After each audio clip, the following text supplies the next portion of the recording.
저는 서울대 마취통증학과에서 근무하고 있고 지금 현재로는 분당서울대병원 통증센터장으로 있습니다. 오늘 시간에는 척수자극기의 원리, 그다음에 어떻게 할 때 어떤 식의 방법을 가지고 할 것인가, 제가 만약에 척수자극기를 하고 있는데 이러이러한 팁을 가지고 좀 했으면 좋겠습니다 라고 하는 것들을 조금 간략하게 다루고, 최근에 나와 있는 이러한 몇 가지 이제 기술들이 있습니다. 그래서 그런 기술들은 알아야 써먹을 수 있고 환자들한테 얘기해 줄 수 있으니까, 요런 게 나와서 요런 부분들이 아주 적극적으로 쓸 수 있을 것 같아요. 내가 이런 부분 잘 몰랐는데 요런 부분 한번 써먹어 보면 되겠네 하는 정도까지 오늘 다뤄보는 걸로 하도록 하겠습니다. 그래서 이런 척수자극기가 물론 비용도 많이 들고 어떤 경우는 좀 효과가 없다 이렇게 생각하시는 분들도 분명히 있고, 어떤 환자한테는 진짜 효과가 없는 환자들도 있습니다만, 우리가 잘 환자를 실렉션해서 적극적으로 활용한다면 정말 난치성의 환자들을 많이 고치실 수 있다. 통증을 보는 의사로서 환자가 통증을 호소하면 여러 가지 약제라든지 주사라든지 이런 것들을 얼마든지 할 수 있는데, 그래도 해결 안 됐을 때 터미널한 부분까지 우리가 해왔어. 저 최선을 다했습니다. 이러이러한 새로운 기술이 있고 이러한 것들까지 해볼 수 있습니다 라고 하는 것으로서 척수자극기를 나의 무기로 가지고 있는 거, 저는 굉장히 좋은 방법이다라고 생각하고 있습니다. 적극적으로 권장해 드리니까 오늘 강의에서 그런 부분을 좀 찾아보도록 해보시기 바랍니다. 자, 오늘 시간은 척수자극기 임상적 적용에 대해서 저희가 두 세션에 걸쳐서 좀 강의하도록 하겠습니다. 척수자극기, 척구신경자극기 이렇게 불려지고 있고, 스파이널 코드 스티뮬레이터라고 얘기하고 있죠. 척수자극기라는 게 어떤 식으로 이제 옛날에 구성되었었느냐, 메커니즘이 뭐냐, 효과가 있다고 볼 거냐, 환자를 어떤 환자를 보면 잘 될 것이고, 보험 기준이 무엇이고, 프로시저는 어떻게 하는가, 최근에 이제 나와 있는 여러 가지 테크놀로지들이, 새로운 것들이 좀 뭐가 있는지, 그리고 어떤 식으로 매니지하고 컴플리케이션이 뭐가 있는지, 이런 부분들에 대해서 오늘 좀 간단하게 다뤄보도록 하겠습니다. 히스토리는 이제 이렇게 우리가 이제 간단하게 얘기하면 척수 자극기, 즉 전기적 선을 척수 있는데 경막에, 정확하게 경막에다 넣는 거죠. 그래서 경막에 넣어서 전기 고문을 한다, 이런 생각을 한다는 게 쉬운 게 아니겠죠. 그래서 그런 전기적인 그 설치를 사람 몸에다 한다? 쉬운 게 아닌데, 1965년에 이제 워렌 멜작 앤 월이 게이트 컨트롤 COR이라는 어떤 통증이나 신호, 통증 신호의 전달에 대한 이런 이론을 좀 발표하게 됩니다. 그래서 이 이론을 근거로 해서 그럼 뭔가 좀 통증을 억제시켜 줄 수 있는 이런 새로운 방법이 있을 수 있지 않을까 하게 된 거고, 1967년에 실리라는 사람이 그거를 처음으로 환자한테 이제 시도를 해봤다라는 거죠. 최근에는 뭐 굉장히 여러 가지 이제 통증에 사용하고 있는 그런 부분들이 있습니다. 이게 이제 65년도에 사이언스지에 나온 멜작 앤 월이라고 하는 사람이 만들어낸 페인 메커니즘으로서 게이트 컨트롤 시올이라고 얘기하는데, 게이트 컨트롤 시올이라는 거는 이제 이게 이 신경이 보니까 아주 얇은 신경, 스몰 파이버가 있고 라지 파이버, 좀 두꺼운 파이버가 있더라. 근데 그런 스몰 파이버를 자극해갖고 하면 통증이 오네 하고 이게 느껴지는 건데, 그런 부분들을 라지 파이버, 즉 우리가 알고 있는 보통 A 베타 파이버 같은 것들이 그런 거겠죠. 그래서 그 A 베타 파이버 같은 거는 보통 진동이나 이런 걸 느끼는 이제 그런 것들인데, 그러한 양상의 그 자극을 더 주면 원래 스몰 파이버에 자극을 줬었던 것도 게이트가 문이 닫혀서 통증을 못 느끼게 되더라, 뇌에서. 이런 얘기죠. 그럼 거꾸로 그래? 그럼 통증이 일어날 수 있는 그런 상황에서 일부러 다른 방식으로 이렇게 진동을 준다든지 이런 다른 치료를 좀 해주면 통증을 못 느끼게 되지 않을까 하는 생각을 가지게 되는 거죠. 그렇게 된 것 중에 하나가 이제 척수 자극기라는 걸, 척수를 통해서 신경이 전달되니까, 신경이나 통증이 전달되니까 그 부분들에다가 우리가 전기적인 방해 전파를 좀 쏘면 그러면 통증을 못 느끼는 거 아니야? 소위 얘기해서 A 베타 파이버를 활성화시킬 수 있는 그런 전기적 정도의 자극을 좀 주면 되지 않을까, 이렇게 이제 생각하는 것이죠. 여기 있는 얼굴이 나온 게 쉴리가 젊은 사람일 텐데, 1967년도에 이제 처음으로 70세 된 이 런캔서 환자한테 이제 라미넥토미를 하고, 이분 신경외과 선생님이시니까 라미넥토미 하고서 거기다가 이제 진짜 전극 선을 이렇게 달아놨다는 거예요. 그래서 이렇게 자극을 했더니 그 전까지 뭐 마약을 막 먹고서 살았던 사람이 안 아픈 것 같아요 하고 했다는 거죠. 그래서 굉장히 신기했다라는 걸 이제 클리니컬한 리포트를 한 건데, 물론 환자분께서는 그리고 나서 뭐 이틀이 넘지 않으시고 돌아가셨다 이렇게 돼 있기는 합니다. 하지만 최초로 이러한 것들을 했던 그 실리는 이런 것을 이제 자극을 받아서 이러한 부분들에 대한 여러 가지 발명품들을 개발합니다. 우리가 소위 잘 알고 있는 텐스, 이게 이 실리가 노년이 되셔서 이제 여기 얼굴에 나와 있으신 건데, 이 실리가 텐스 같은 것들을 개발해서 소위 얘기하는 메드트로닉사에서 이제 처음으로 텐스라는 기계를 개발해서 그것들을 판매하고 그걸 가지고 또 이분이 또 회사를 또 차렸다라는 얘기를 하고 있습니다. 저는 67년도에 그런 이런 처음 시도를 하셨다 그래서 야 이제는 돌아가셨겠지 했는데 최근에 보니까 이분이 이 홀리스틱 메디신의 회장으로 또 근무를 하고 계시다.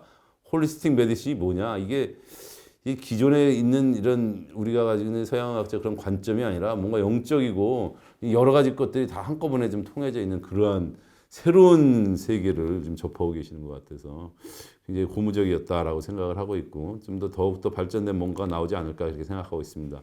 아무튼 이런 스파이널 코드 스티뮬레이션에 대한 여러 가지 연구들이 많고 굉장히 많은 이 발표들이 되어 있고요. 가이드라인이라든지 리커멘데이션이라든지 교과서적인 측면이라든지 이런 부분들이 뭐 여러 가지 많이 나와 있고 그런 부분들을 이제 이번 기회에 다 한번 살펴볼 수 있었습니다.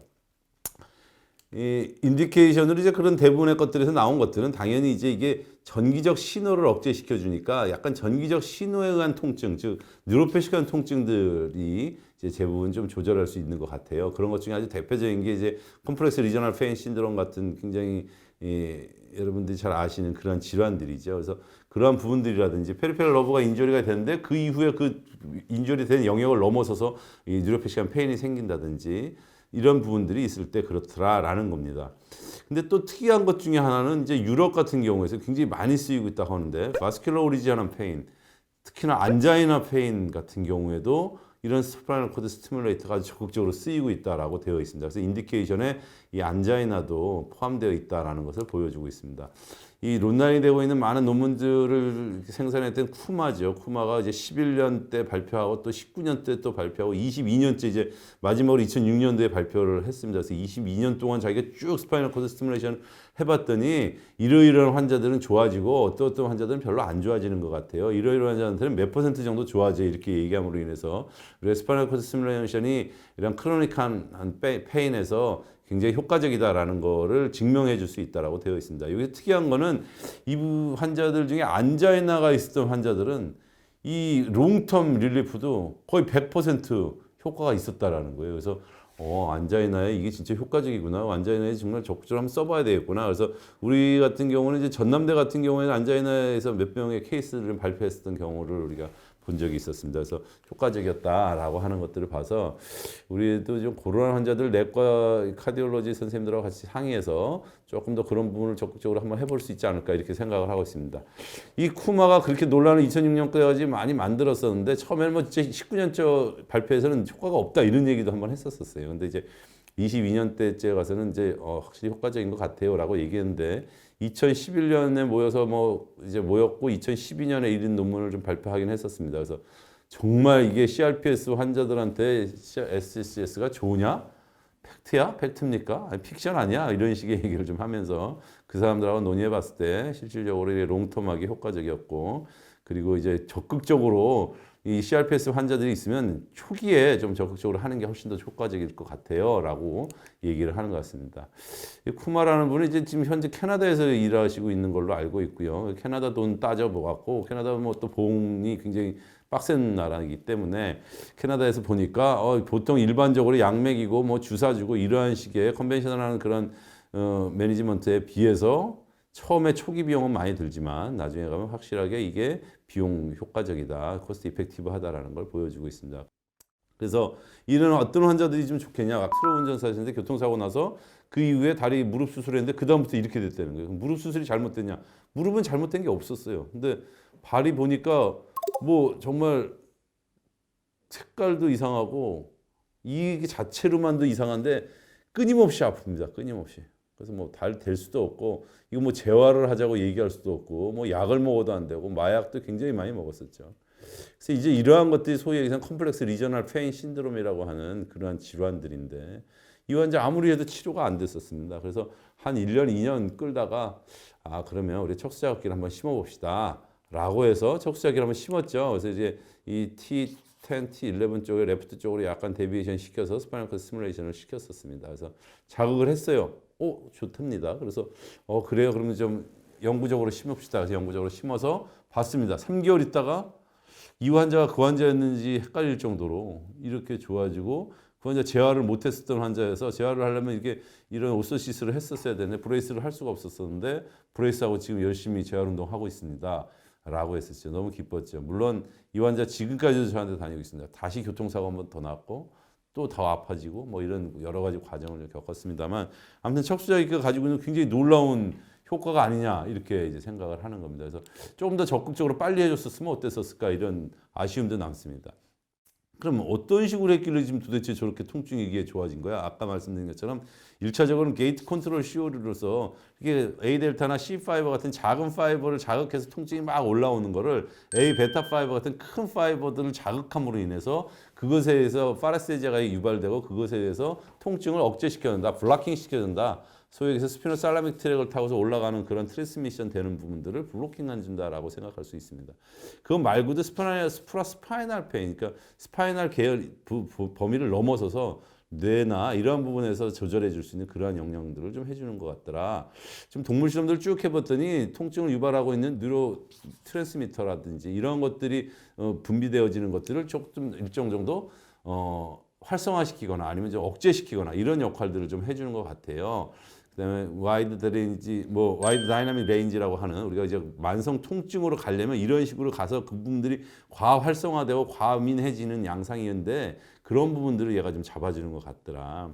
이니비토리 시스템을 더 활성화시켜서 그 이후에 심파스틱 톤을 증가시키니까 심파스틱한 양상에 의해서 나타나지는 부분들을 좀 억제시켜줘서 혈액순환도 좋아지고 그러면서 그것에 의해서 유발되어진 통증들도 좋아지는 것 같더라.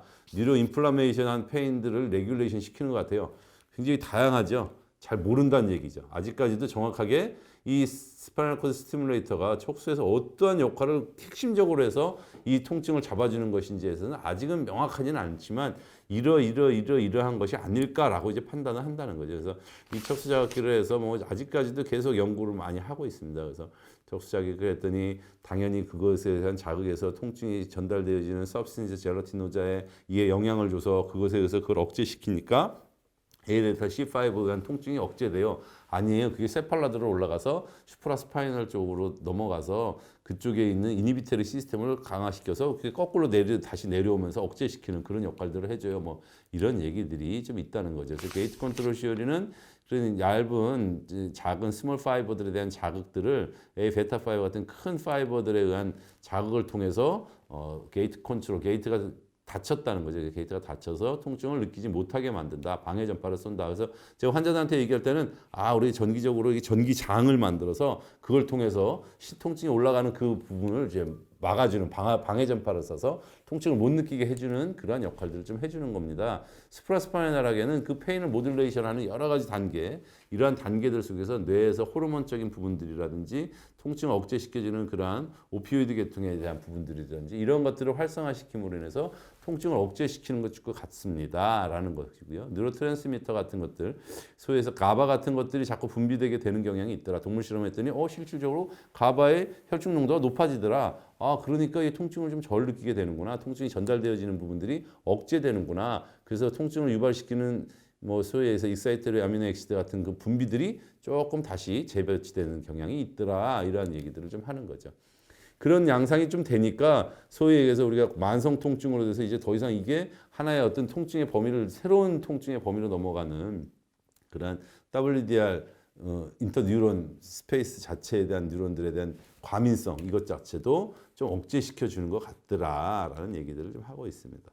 뿐만 아니라 이제 여기가 이제 이러한 통증을 유발할 때는 이 통증들이 막 발생하면 그 부분에 있는 우리 당연히 해부학적으로 연결되어 있는 심파스틱 톤이 막 증가해서 심파스틱 톤이 증가하니까 혈관도 축소가 되고 그렇게 되면서 막 혈액순환도 안 되고 색깔도 변하고 이러한 양상들에 의해서 통증도 더 발행되는 그런 경향들이 있었는데 스파이널 코드 스티뮬레이터를 했더니 은근히 이쪽에 있는 혈관을 담당하고 있는 그러한 부분들에 대한 부분들이 활성화되고 그래서 혈관이 확장되어지는 양상 심파솔라이틱한 그런 양상들이 좀 나타나더라. 그러면서 혈액순환도 좋아지면 그러면서 더욱더 통증 자체도 효과적으로 확대되어지는 통증도 조절되어지는 경향이 많습니다.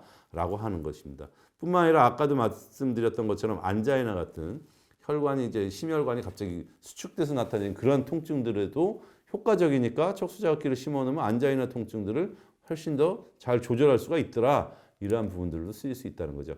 이건 아주 최근에 나온 이론인데 스파이널 코드 스티뮬레이터가 어떠한 그 글라이알 셀 액티베이션 자체의 하이퍼알제지아를 조금 억제시켜주는 역할들을 하더라.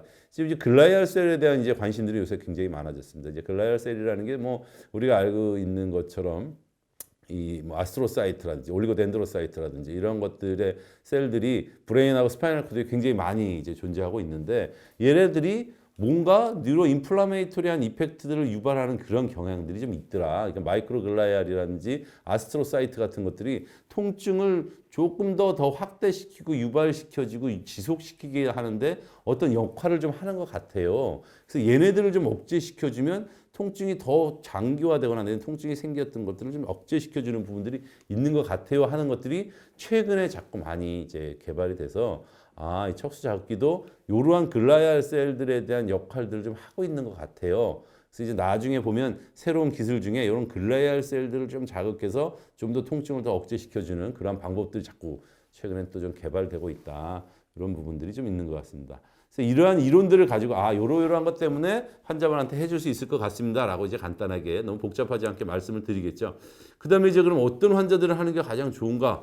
이게 굉장히 이제 중요한 문제입니다. 왜냐하면 이 1차적으로 척수자극기의 성패를 가르치는 게 어떤 환자를 잘 선택해서 그 환자들한테 이것을 트라이얼하고 그다음에 그것을 임플란테이션을 할 것인가 하는 것들이 굉장히 중요하죠. 뭐 이제 뭐 장난스럽게 이렇게 사진을 좀 띄웠습니다만 이렇게 온몸에 문신이 있다. 이 척수자극기는 분명히 이렇게 피부 절개를 하고 그걸 넣어야 되기 때문에 이거 나중에 다시 용 그림 맞추기 굉장히 어렵습니다. 그래서 그런 얘기들 옛날에 막 장난스럽게 했고 우리 뭐 잘 아시는 것처럼 뭐 이름만 대면 알 수 있는 굉장히 유명하신 그런 분이 척수자극기를 심으셨어요. 그리고 척수자극기 그 사람한테 심어주신 그 선생님 굉장히 용기 있으신 분이시다라고 얘기를 하고는 있습니다만 그 한 번 이 척수자극기를 우리가 심어주면 그 환자는 평생 재환자가 되는 겁니다. 왜냐하면 그 척수자극기를 몸에 갖고 있으니까 뭐 문제가 생기나 뭐가 좀 잘 안 돼요. 계속 아파요. 이제 이거 좀 자극이 안 되는 것 같아요. 배터리에 문제가 생겼어요. 이런 걸 할 때 계속 그 환자들을 관리해야 되는 책임이 있기 때문에 환자 관상 잘 봐야 되겠죠. 그다음에 어떤 환자한테 잘 좋아질 것인가 이거 굉장히 중요합니다. 그래서 최근에 유럽에서 이러한 사람들이 유럽 사람들은 이렇게 잘 모여서 이렇게 이런 것들을 잘 만드는 게 참 부럽기는 합니다. 예를 들면 한중일이 모여서 이런 거 만든다 그러면 거의 만들어지기 어려워요. 이제 컨센서스가 잘 안 돼서 역사 얘기부터 먼저 하겠죠. 근데 이제 이렇게 되니까 환자들이 모여서 이게 유럽 사람들이 모여서 어떤 환자들이 가장 좋을까? 그 환자를 어떻게 하면 잘 될까? 이렇게 하는 걸 만들어 봤습니다. 그래서 아주 흥미로웠던 것 같은데 그래서 보니까 일단 뭐 18살 이상은 좀 넘어야 되겠더라. 최소한 통증이 6개월 이상은 좀 돼야 되겠더라. 요러요러한 통증, 허리가 너무 아프고 다리도 아프고 컴플렉스 리저널 페인 신드롬이 있다거나 뉴로패시칸 페인이 있거나 아까 말했던 것처럼 이스케믹한 페인, 안자이나 같은 그러한 양상이 있어야 되고 일정 정도 그 통증이 한 바스 5 정도 이상의 좀 고도의 통증이어야 되겠다라는 거고요. 뭐 어떤 약제라든지 다른 것들 많이 해보는 거죠. 먼저 해보고 그래도 정말 안 될 때 해봐야 된다라는 얘기를 하고 있습니다. 이런 디바이스를 몸에 지니기 어려운 사람들이라든지 뭐 원하지 않는 사람 당연히 안 할 거고요. 그것뿐만 아니라 이거 한번 어디서 해봤었는데요. 안 좋았었는데 또 여기서 한번 해볼까요? 이거 참 고민되는 얘기예요. 왜냐하면 거기서 진짜 잘 안 된 건지 요새 자꾸 테크놀로지가 좋아지니까 이런 기술 하면 좀 좋아질 텐데 뭐 이런 것도 좀 솔직히는 있습니다.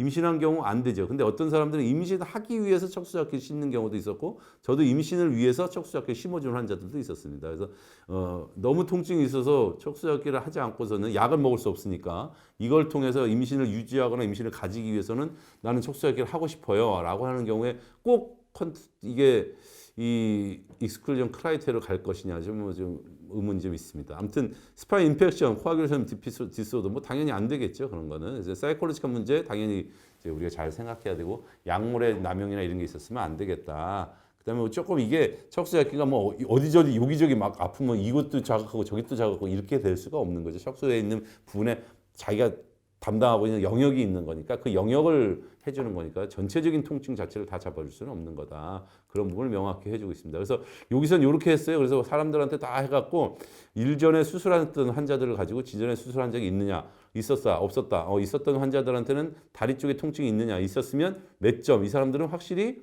효과가 있더라, 어프로프리트하더라. 그래서 I만 별로 아니더라. 이키보카는 E는 이키보카라더라. 그래서 쭉 나눕니다. 그래서 몇 가지 세부적인 사안들을 쭉 해갖고 나중에 그걸 총점을 더해서 이 사람은 어프로프리트한 양상이 더 큰 것 같아요. 라고 하는 거죠. CRPS도 보니까 이전에 주요한 증상들이 뉴로패시한 양상이 있으면 확실히 더 효과가 있을 거라고 판단해. 근데 뭐 약간 믹스돼 있어. 그러면 좀 점수가 좀 덜한 것 같아. 뭐 이런 식으로 그 점수 쪽을 쭉 맞췄습니다. 그래서 이거를 쭉 통합해서 이분들이 이런 식의 이 내용을 하는 거예요. 그래서 yes, no, 믹스드 뭐야 이렇게 뚜둑해갖고 그 점수가 쭉 합쳐지면 자동 합산이 돼서 거기에 이 환자들 리퍼할 수 있겠다. 어프로프리트한 점수가 한 6.5점 정도 되는 것 같아요. 이런 식으로 이제 나오는 거죠. 자동화되는 거죠, 거의. 그래서 이제 기계화돼서 그거를 아예 기계로 만들어서 시스템 프로그램을 아예 만들었습니다. 그래서 프로그램을 만들어서 그 이 헬스 시스템에 들어가면 나 이러이러한 환자인데요. 나 좀 이런 것 같아요. 아니면 의사들이 나 이렇게 하고 따다닥 이 프로그램을 치면 이 환자 한 70% 효과가 있을 것 같습니다. 그럼 해볼만 하는 거죠. 우리도 자꾸 이런 거를 조금 더 빅데이터를 차려서 이런 부분들을 자꾸 만들어 보면 좋지 않을까 이렇게 생각을 하고 있습니다. 그 전에 그러면 수술하기 전에 그럼 어떤 거를 좀 해주면 좋으냐? 여기 뭐 몇 가지 보고들에 보면 이 환자들 중에 CRPS나 이런 거 가지고 있던 환자들 중에 보니까 심파스틱 블록 같은 거를 좀 해줘서 그거에 좀 효과가 있었던 것 같아요. 근데 오래 가지 않아요. 이랬던 환자는 스파이널 코드 스티뮬레이터 했더니 확실히 효과가 있는 것 같더라 라고 이제 하는 경우가 있습니다.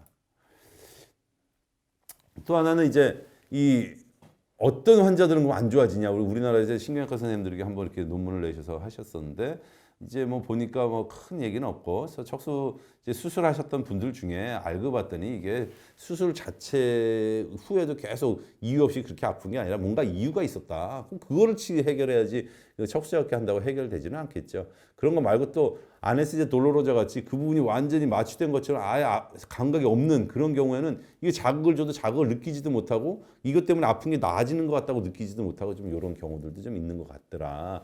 이런 부분들을 이제 얘기해서 그런 부분들은 좀 피해야 되는데 자꾸 이제 환자들을 보시다 보면 어떻게 한 환자들이 좀 더 확실히 트라이얼해서 이제 퍼머넌트로 갈 것인가 이런 것들을 좀 생각을 해보는 과정이 될 거라고 생각합니다. 물론 이런 것보다 더 중요한 거는 당연히 보험 인정 기준이에요. 보험 이거 무려 1,500만 원 가까이 되는 이러한 식의 비용들을 들여놓고서 수가를 받지 못한다. 그럼 뭐 난리 납니다. 병원에서 예전에 그래갖고 한 3-4개 갑자기 이런 거 모여갖고 못 대준다 그러고 하더라. 너 도대체 지금 병원에다 무슨 이렇게 이 손해를 끼치고 사는 거니? 네 월급에서 깎아야 되겠다. 이런 얘기를 막 한단 말이에요. 그래서 중요한 건 6개월 이상이 아픈 것, 그러니까 6개월 동안 어떤 치료를 받아왔다라는 것들이 좀 있어야 된다는 거죠. 그런 기록이. 그리고 바스 7점 이상이 있어야 됩니다. 어떤 환자들 가끔 보면 이런 것들 잘 안 써놓고 바스 점수 잘 안 써놓고 나서 그냥 이 환자가 너무 아파요? 너무 아파요. 그래요? 그럼 해주세요. 이렇게 할 수는 없다는 거죠. 그래서 이런 점수를 하나 남겨야 된다는 거고 예전에 이러한 것이 6개월 이상은 계속 해야만 한다라고 했는데 CRPS 같은 경우는 이제 굉장히 바뀐 거죠. 3개월 이상은 너무 극심한 통증이니까 이런 여러 가지 치료를 3개월 안에 막 해보죠. 그래도 나 너무 아프다. 아까 제 환자 같은 경우 그런 경우에는 3개월이 지나면 그냥 6개월이 안 됐어도 한번 시도해 볼 수 있다. 이렇게 되는 굉장히 다행인 부분일 수 있습니다. 암성 통증도 해볼 수 있다. 어디 부분에 암성 통증인데 여러 가지 치료를 했는데 이것도 역시 여명이 1년 이상 있어야 되고 바스가 7 이상이어야 된다. 이런 얘기가 있습니다. 물론 근데 이 CRPS 같은 경우에는 이런 단순한 그냥 갑자기 통증이 생기는 게 아니라 무슨 사고나 수술이나 이런 거에서 생기거든요. 그래서 보통은 그런 환자들은 산재나 운전면허나 이런 경우가 상당히 많습니다. 그래서 산재나 자동차 보험 기준이 조금 다릅니다. 건강보험하고. 그래서 요거를 잘 살펴야 되는데 산재 있는 환자들은 이렇게 FBSS 환자라든지 CRPS 환자라든지 아니면 브라키오플렉서스에 이게 파셜한 인저리가 있는 환자, 어벌전 같은 환자들은 안 되고요. 그래서 요런 환자들만 할 수 있습니다. 나머지 환자들은 안 내줘요. 그러니까 안 해주니까 할 수가 없죠. 그다음 분명한 거는 이제 MMPI 같은 정신과 전문의의 인정이 좀 있어야 돼서 이게 어떤 심리적 요인이나 아니면 무슨 2차적 이득이나 내지는 무슨 뭐 산재적인 어떤 그런 걸 받기 위해서 하는 게 아니다 이런 얘기를 해야 되고요. 요거 할 때는 영구적으로 삽입하기 전에 꼭 트라이얼을 우리가 시험적으로 거치수를 하잖아요. 시험적 거치수를 했을 때 한 3일 동안 최소한 3일 동안 거치를 해야 되고요. 3일 동안 거치하면서 이 환자가 정말 좋은 것 같아요. 나 한 반 이상 좋아진 것 같아요. 라고 하는 걸 잘 적어놔야 됩니다. 특히나 이것들을 간호사분들이 이제 병실에서 환자가 어때요? 계속 아픈데요? 이렇게 써놓으면 그거 나중에 그 간호사 기록을 가지고 너 왜 아픈 환자가 계속 아프다 그랬는데도 이걸 했니? 이렇게 이제 얘기하는 경우가 왕왕 있었기 때문에 간호사분들한테도 정말 좋아졌으면 좋아졌다라고 잘 써주세요. 이렇게 좀 얘기를 해야 되는 부분들이 있죠. 자동차 보험 인정 기준 크게 다르지 않습니다. 하지만 안 되는 것들이 있습니다. 이러이러한 이 자동차에서는 여러 가지 써놓은 게 많습니다. 그리고 이 수술을 한 것도 수술하고 나서 이렇게 6개월 이상에서 또 3년을 지나지 않아요. 3년 이상 지났는데 그때 가서 척수자극계 했다? 안 됩니다. 그거는. 그런 부분들을 좀 해야 되고요. 여러 가지 자동차 보험 때문에 난리가 좀 나고 이 자동차 보험에서 안 해준다 안 해준다 자동차 보험 환자들은 안 해줘야 된다 이런 얘기들이 많았었습니다만 아무튼 안 해줄 수는 없는 거죠. 그래서 적극적으로 좀 해줘야 되는데 자동차 보험에서도 잘 인정을 해줄 수 있다라고 생각을 하고 있습니다. 이제 최대한 우리가 노력을 했는데도 안 되면 이런 걸 시도해 볼 수 있다라고 저는 생각합니다. 그래서 간단하게 이제 어떻게 해서 심어 볼 것이냐 이제 트라이얼을 먼저 한다는 거죠. 그래서 먼저 이제 자극기를 넣어놓고 임시로 거치를 해놓고 3일 정도 최소한 72시간을 보통은 우리나라에서는 좀 요구를 하는 경향이 많습니다. 그래서 3일 동안 이걸 거치한 상태에서 이제 환자한테 계속 물어보고 얼마나 점수가 좋아졌는지 이렇게 좀 해보는 거죠. 그리고 정말 좋아요. 그러면 그거를 가지고 다시 이제 거기다 이제 소위 해서 배터리를 같이 심어서 영구적으로 삽입하는 그런 과정을 겪습니다. 미국 같은 경우는 트라이얼 할 때 이 일렉트로드를 하나 쓰고 집에 가라 그래요. 집에 가서 정말 좋아졌는지 한 일주일 있다가 다시 오세요. 좋아졌어요? 그럼 그걸 다시 그냥 쑥 빼요. 거기 있던 거를. 그럼 우리는 돈이 아까워서 그렇게 못하고 그걸 그냥 그대로 다시 재활용하는데 미국은 그거 빼고 또 새로 넣습니다. 그래서 미국은 훨씬 더 비싸겠죠. 근데 우리나라는 이제 그걸 인정해주지 않습니다. 이게 배터리가 있으면 그 배터리에서 전기적으로 신호를 막 가고 거기에 이제 줄이 쭉 연결돼서 일렉트로드에 전극선이 있죠. 전극선이 1번극, 0번극, 1번극, 2번극, 3번극, 4번극에서 0번 마이너스 1번 플러스 이렇게 하는 거죠. 그래서 거기에 전기장이 형성이 되는 거죠. 마이너스에서 플러스로 이렇게 전기장이 형성되면 그 앞에 있는 신경 있는 부분에 소위 얘기해서 A 베타5를 자극할 수 있을 만큼의 그런 자극이 가면 그것에 의해서 파레셀제가 형성되고 그래서 통증이 완화되어지는 것 같더라 하는 겁니다. 그래서 이제 이렇게 준비를 합니다. 상을 쫙 차리죠. 그래서 상을 차려갖고 이렇게 수술 기구들을 쭉 차려갖고 베타딘 수업만 하는 게 아니라 수업하고 다 이제 수술할 때처럼 완전히 엎드린 상태에서 쫙 닦습니다. 그래서 닦아놓죠. 닦아놓고 거기다 소위에서 에피두랄 우리가 찾아 들어가는 거예요. 그래서 에피두랄 찾아 들어가서 그다음 에피두랄이가 확신이 되면 가이드 와이어가 있어 고비에 약간 길을 내는 겁니다. 길을 살짝 내고 그다음에 거기다 이제 소위 해서 리드를 이제 넣죠. 리드를 넣어서 이제 정확한 위치. 환자가 왼쪽에 왼쪽에 팔 쪽이 아파요. 나 왼쪽 다리가 아파요. 그럼 약간 척수 자극에 척수에서 간짜 약간은 중심에서 왼쪽을 향해서 쫙 따라 올라가야 됩니다. 그래서 이제 자극에서 이제 이렇게 우리가 바늘을 넣어서 에피두랄인 걸 확인합니다. 그래서 에피두랄인 걸 이제 라테랄도 보고 해서 확인하죠. 시암이 있어야 되는 거죠. 그래서 확인을 해서 그러면 가이드와이어 넣었다가 빼고 그다음에 이렇게 옛날 사진입니다. 이 일렉트로드가 4개짜리 이 일렉트로드짜리 해서 약간 오른쪽으로 살짝 에피두랄 스페이스니까 살살 올라갑니다. 그래서 방향을 이게 커브도 돼 있으니까 오른쪽 왼쪽으로 살살 방향을 잡으면 살살 올라갑니다. 그래서 이렇게 올라가면 이 환자가 아프신 데가 팔 쪽에서 손가락 쪽으로 가니까 C5 쪽에다가 이제 적당하게 저치해야 되겠다. 그래서 식으로 한번 거치를 하는 거죠. 그렇게 해서 쭉 한 다음에 요새는 이제 이런 식의 기구를 통해서 연결합니다. 그 일렉트로드를 이런 기구에다 딱 연결하면 여기서 보이는 것처럼 오른쪽에 있는 것처럼 보이는 것처럼 이제 요새는 무선으로 옛날에는 그걸 다 선으로 또 연결해 갖고 이제 이 수술 필드에 또 콘탁 안 되게 노력을 했었지만 요새는 다 무선으로 돼서 무선으로 신호를 딱 받아서 자극을 줍니다. 그래서 몇 볼티지 내지는 옛날에 볼티지로 했는데 요새는 이제 미리암페어로 이제 커런트를 쏴주는 거죠. 조금씩 이제 자극을 올리거든요. 올리면 환자분 지금 증상이 있으시면 말씀해 주세요. 통증 있는 쪽으로 좀 느낌이 어떤가 보세요. 그러면 환자를 깨우고 있으니까 네. 그러면서 이렇게 하면서 자극을 살살 올려갑니다. 그럼 환자분이 나 아픈 데로 자극이 오는데 아니야, 나 지금 엉덩이만 오는데요. 이렇게 이제 얘기하겠죠. 그러면 그 위치를 바꾸는 거예요. 전극 위치를 2-3 플러스였던 거를 그 아래에 있는 전극으로 해갖고 4-5 플러스로 다시 바꿔서 한번 해봅시다. 이렇게 내 자극이 와요. 자극이 다리 쪽으로 잘 오시네. 내 다리 쪽으로 잘 오는데 느낌이 어떠세요? 이제 이럴 때 이제 굉장히 이제 환자들이 이제 헷갈려하는 부분들이 있죠. 이제 어떤 분들은 이게 전기 자극을 해갖고 전기 지금 내가 지금 개구리야 전기 지금 무슨 고문을 하는 거야 이렇게 얘기하시는 분도 분명히 있습니다. 하지만 대부분의 환자들은 우리가 이제 많이 엄선해서 이제 이런 환자들을 하다 보면 환자분이 나 진짜 이렇게 시원한 느낌이 든다. 다리 쪽으로 안 아픈 것 같은 느낌이 드는데 마치 다리를 누가 열심히 잘 주물러 주고 있는 그런 느낌이 나요. 이제 이런 얘기를 하시면 아, 요거 이제 좀 괜찮으실 가능성이 있겠구나 하는 생각을 하는 거죠. 그래서 아, 네, 그러면 그럼 여기다 저희가 여기 심어놓고 한 3일 동안 부셔야 된다는 얘기 했었죠. 그래서 3일 동안 여기다 해놓으니까 그냥 이렇게 덜렁덜렁 해놓을 수는 없으니까 뭐 살짝 안에다 넣어놓을게요. 그래서 살짝 째고 그 안에다 이제 넣어놓겠습니다.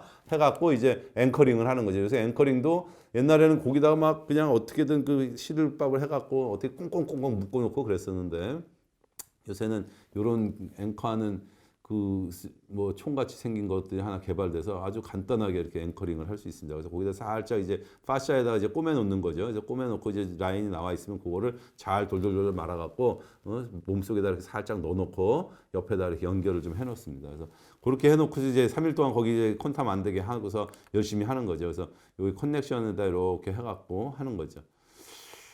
이런 부분들을 이제 쭉 익스텐전을 연결해서 이렇게 한 다음에 그거 진짜 효과가 있었어요. 나 이거 진짜 괜찮은데요. 라고 하면 그래요? 그럼 이거 밖에서 계속 이렇게 밖에서 뭐 자극할 수는 없는 거고 몸에 이렇게 주렁주렁 달고 다닐 수는 없으니까 그러면 우리 이거를 영구적으로 심어 봅시다. 영구적으로 어떻게 심을 거냐? 배터리를 몸속에다 넣는 거죠. 배터리를 몸속에 넣고 나는 리모컨만 들고 다니는 거죠. 온 오프. 그래서 리몬 배터리를 몸에다가 이제 하나 이렇게 살짝 넣는 겁니다. 그래서 서브큐 안에다가 이렇게 넣게 됩니다. 그래서 이제 그때는 이렇게 터널링을 해서 그쪽을 했던 부분하고 이렇게 터널링을 해갖고 그쪽으로 해갖고 배 쪽에 이런 포트를 만들어서 배터리를 넣을 수 있는 그런 인서션 사이트를 만듭니다. 보통은 이제 서브코스탈 에어리어에다 해서 배꼽 옆으로 쪽에서 이렇게 해갖고 앉아 있을 때나 움직일 때 걸리지 않을 수 있을 정도로. 근데 요새는 그 배터리가 워낙 작기 때문에 거의 환자들이 뭐 느끼지 못할 정도로 그리고 가볍고 작아서 굉장히 요새는 뭐 발전돼 있습니다. 그래서 이런 식으로 심어주면 그다음에 꼬매고 나오면 환자는 이제 내가 이제 그런 걸 가지고 리모컨을 들고 다니면서 이제 한다. 그렇게 생각하시면 될 것 같습니다. 그 다음번에는 우리가 이제 그렇게 심었다. 심은 걸로 끝났으면 제일 좋잖아요. 근데 이제 심은 거를 가지고 어떻게 또 잘 관리할 거냐, 어떻게 프로그래밍을 할 거냐 이런 얘기를 한번 잘 다뤄보도록 하겠습니다.